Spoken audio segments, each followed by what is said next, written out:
وضو سے فراغت پر کیا دعا ہے؟ روزانہ ہم وضو کرتے ہیں، دن میں 5 مرتبہ کم سے کم وضو کرتے ہیں نماز کے لیے، اور اس کے علاوہ نوافل ہیں، قرآن کی تلاوت ہے، یا اس طرح سے اور چیزیں ہیں. تو وضو کے بعد کیا ذکر ہے اور اس کے کیا معنی ہے، یہ بھی ہم کو معلوم ہونا چاہیے.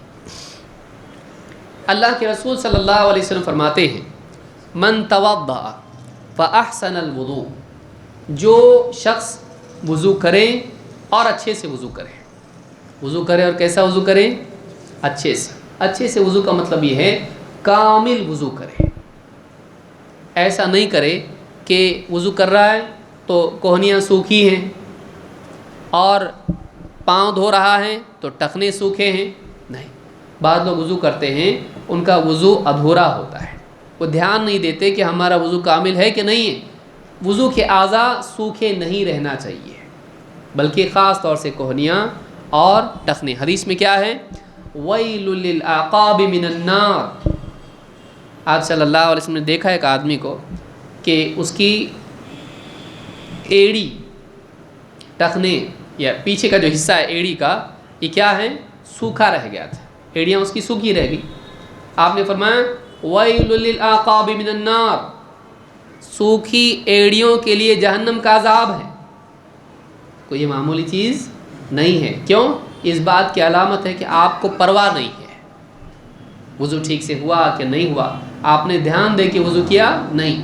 تو جو آدمی سوکھی ایڑیوں والا ہوتا ہے، سوکھی کوہنیاں، اعضاء سوکھے چھوڑ دیتا ہے لاپرواہی کی وجہ سے، تو ایسے آدمی کے لیے جہنم کی وعید سنائی گئی. معلوم ہے یہ کبیرہ گناہ ہے. وضو کے اعضاء کو ٹھیک سے نہیں دھونا اور اس کو یوں ہی چھوڑ دینا، یہ کبیرہ گناہ ہے. کیوں؟ اس لیے کہ اس پر جہنم کی وعید سنائی گئی ہے. اور علماء نے کہا کہ کسی گناہ کے کبیرہ ہونے کی علامات میں سے یہ ہے کہ اس پر جہنم کی وعید سنائی گئی ہو. تو یہ بہت سخت بات ہے، اس کا خیال رکھنا چاہیے. تو آپ نے فرمایا من توضأ فأحسن الوضوء، جو وضو کرے اور کیسا کرے وضو؟ اچھی طرح سے وضو کرے. ثم قال، اس کے بعد یوں کہے اشہد ان لا الہ الا اللہ وحدہ لا شریک لہ واشہد ان محمدا عبدہ ورسولہ. وضو کے بعد کیا کہیں؟ میں اس بات کی گواہی دیتا ہوں. انگلی اٹھا کے آسمان دیکھ کے کرتے ہیں، کوئی دلیل نہیں. آسمان کی طرف دیکھنے کی کوئی دلیل نہیں، انگلی اٹھانے کی کوئی دلیل نہیں، دونوں بھی ثابت نہیں. بس دعا آپ کو پڑھنا ہے. کیا؟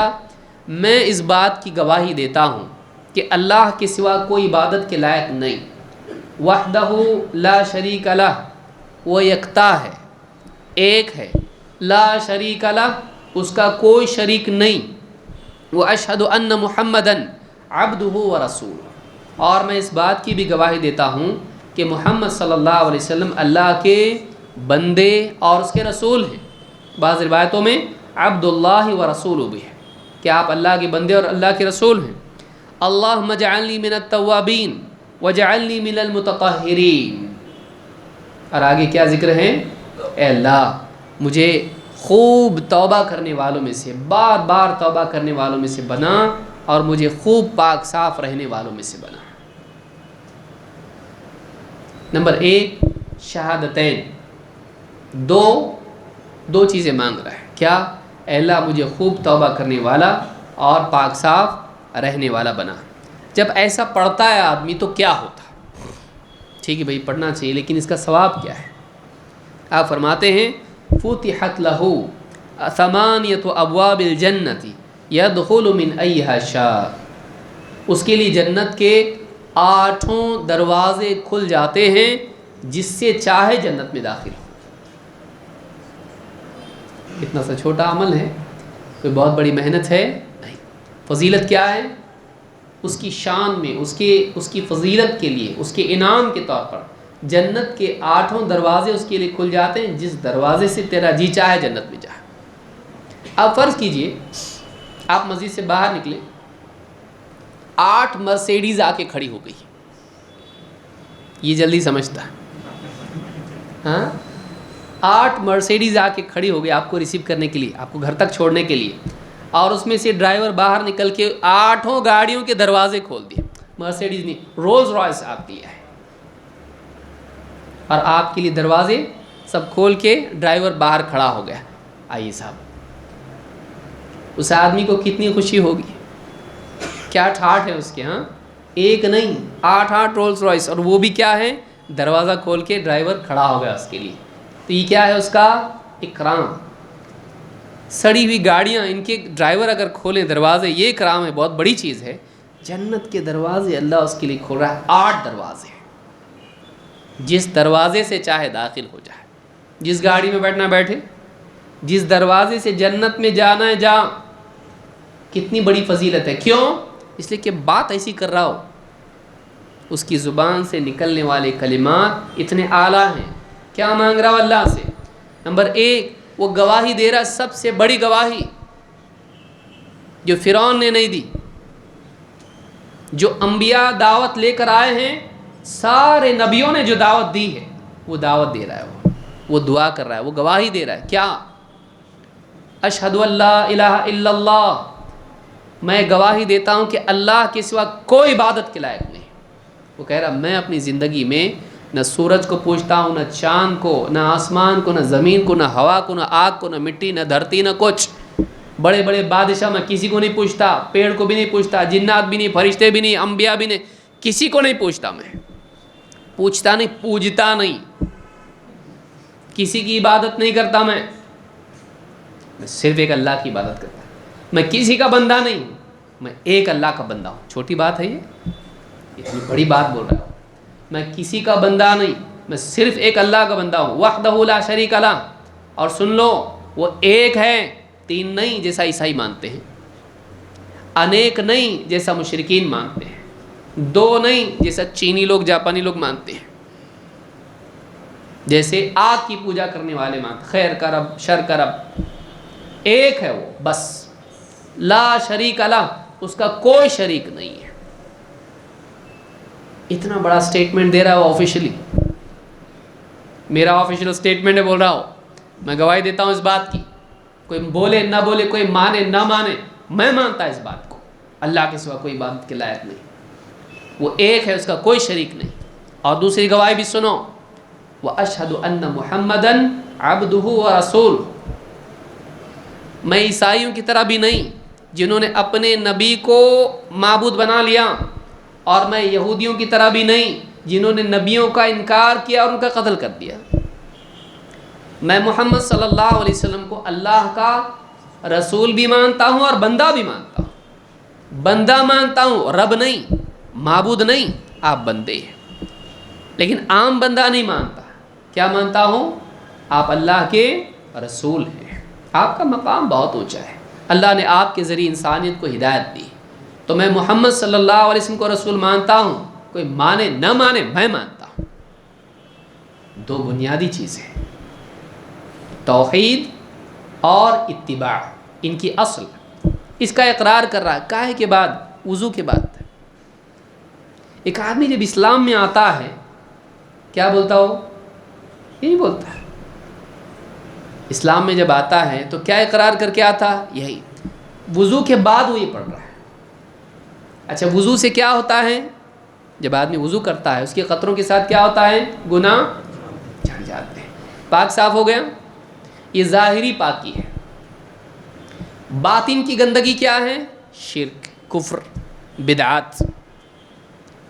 اس اقرار کے ذریعے بتا رہا ہے باہر تو میں نے ہاتھ پاؤں دھو لیے اور صاف ہو گئے سارے گناہوں سے، اب اندر کی گندگی کا بھی ریجیکشن کر رہا ہوں میں. اندر گندگی کہاں سے آتی ہے؟ شرک کی وجہ سے آتی ہے، بدعات کی وجہ سے آتی ہے. میں اقرار کرتا ہوں کہ عبادت کے لائق ہے تو اللہ ہے، اور رسول ہے تو محمد صلی اللہ علیہ وسلم. اپنی منمانی نہیں چلے گی، رسول کے راستے پہ چلنا پڑے گا. تو شرک اور بدعات کی نفی اس اقرار میں ہے. اور اس کے بعد کیا کہہ رہا ہے؟ اللہم اجعلنی من التوابین وجعلنی من المتطہرین. پاکی 2 چیزوں سے ہے. کتنی چیزیں؟ ایک باہر کی گندگی سے، ایک اندر کی گندگی سے. اللہم اجعلنی من التوابین وجعلنی من المتطہرین. جس میں گندگی لگ گئی پانی سے دھوتا ہے آدمی، نماز کے لیے وضو کر لیتا ہے آدمی. تو ایک تو ہے پانی سے دھونا اعضاء کو، وضو کے ذریعے ہو یا غسل کے ذریعے. یہ کیا ہے؟ تطہر. لیکن صرف جسمانی اعتبار سے صفائی کافی نہیں ہے. دل پہ جو گناہوں کے دھبے لگتے ہیں ان سے پاکیزگی بھی ضروری ہے. وہ جو دل پہ گناہوں کے دھبے لگتے ہیں ان کو دھونے کے لیے کیا ہے؟ توبہ. ان کو دھونے کے لیے کیا ہے؟ توبہ. یہ دو چیزیں اللہ نے جمع کر دی. لیکن توبہ کو پہلے بیان کیا. کیوں؟ اس لیے کہ باہر کی صفائی سے زیادہ ضروری کیا ہے؟ اندر کی صفائی. ہاتھ پاؤں کی صفائی سے زیادہ ضروری کیا ہے؟ دل کی صفائی. اسی لیے کیا کہا؟ دعا یوں کرو، اللہم اجعلنی من التوابین وجعلنی من المتطہرین. اے اللہ مجھ کو خوب توبہ کرنے والوں میں سے بنا اور مجھ کو خوب پاک صاف رہنے والوں میں سے بنا. توبہ کے ذریعے سے گناہوں کی پاکی اور پاک صاف رہنے سے جسم کی پاکی. دل بھی صاف، بدن بھی صاف، پورا پاک ہو جا. شرک میں، بدعات میں اس سے بھی پاک. وضو کر کے صغیرہ گناہ بھی معاف. توحید کے اقرار سے توحید بھی پکی، اتباع سنت کا اقرار بھی پکا. اور اس کے بعد جو کچھ گناہ ہوئے تھے کبیرہ تھے تو توبہ سے بھی معاف. اور اس کے بعد وجعلنی من المتطہرین، اور پاک صاف رہنے والوں میں سے بنا. جسم بھی پاک. بچا کیا اب؟ شرک سے پاک، بدعات سے پاک، اقرار ایمان کے ذریعے سے ایمان میں بھی واپس تجدید ایمان. پھر جسم دھو کے صاف، وضو کے ذریعے سے پورا پاک صاف، اور توبہ کے ذریعے سے جتنے بڑے گناہ تھے وہ بھی صاف پاک، ہر اعتبار سے پاک. تو یہ کیا ہے؟ تو وضو کرنے کے بعد آدمی کے جذبات کیا ہونا چاہیے؟ دعا بتلا رہی ہے. وضو بتا رہا ہے کہ دیکھ تو ہاتھ پاؤں دھویا نا، اس سے تیرے گناہ جھڑے، اس سے تیرے ہاتھ صاف، چہرہ صاف، یہ سب صاف ہو گیا. دل بھی صاف کرنا ضروری ہے. دل پہ بھی دھبے لگتے گناہوں سے، تو اللہ سے مانگ، اے اللہ مجھے توبہ کی توفیق دے. اللہم اجعلنی من التوابین. گناہوں سے توبہ کی توفیق، کیونکہ صرف باہر صاف کرنا کافی نہیں ہے، اندر بھی صاف ہونا چاہیے. لیکن اندر گناہوں کی جو پاکیزگی ہے وہ گناہ صرف چوری، جھوٹ اور اس طرح کی غیبت اور خیانت، صرف یہ گناہ نہیں ہے. ان میں ٹاپ لیول کے ڈینجر گناہ کون سے ہیں؟ شرک اور بدعات. ان سے بچنا بھی ضروری ہے کہ تیری زندگی میں عبادت کے لیے خاص ہو اللہ، اور اتباع کے لیے خاص ہو کون؟ محمد صلی اللہ علیہ وسلم. ان کو بھول کے نہیں چلے گا. اس اقرار کو ہمیشہ یاد رکھ کے تجھ کو زندگی گزارنی پڑے گی. یہ جو حدیث ہے کس میں ہے؟ یہ سنن الترمذی میں حدیث آئی اور یہ حدیث صحیح ہے.